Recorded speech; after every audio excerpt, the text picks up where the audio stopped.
Magandang araw sa inyo mga kaibigan. Itong ating almusalita sa araw na ito, September 17. Ang ebanghelyo natin ay Luke 7:11-17.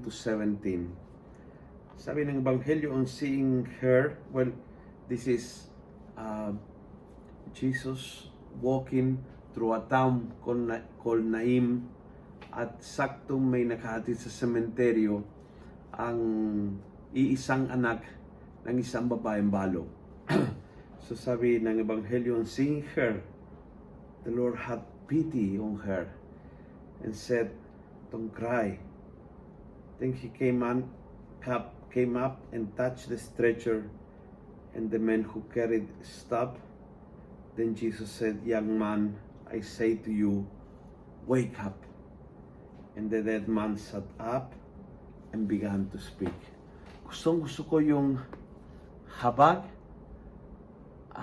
empathy ng ating Panginoong Jesus. Nakita niya kung gaano kahirap para sa babae na yan na mawawala ang iisang anak na siya ay balo.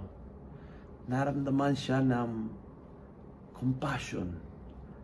Durok ang puso mo sa isang tao na nahihirapan dahil marunong kang maglagay ng sarili sa kanyang palagay.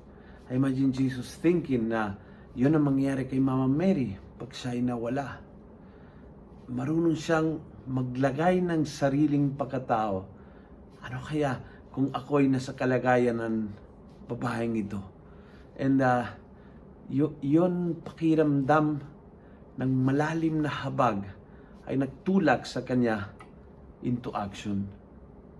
And sana ganyan tayo tulad ng ating Panginoong Jesus. Of course, wala tayong kapangyarihan na buhay ng mga patay, but may kapangyarihan maging mahabagin tulad niya.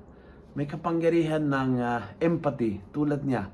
May kapangyarihan na ang compassion ay driving force into action tulad niya. Kaya gayahin natin si Jesus ng kanyang awa ay hindi tumigil dyan, kundi naging habag, naging gawa. Kung gusto mo ang video ito, pass it on. Punuin natin ang good news ang social media at gawin natin viral araw-araw ang salita ng Diyos. And God bless.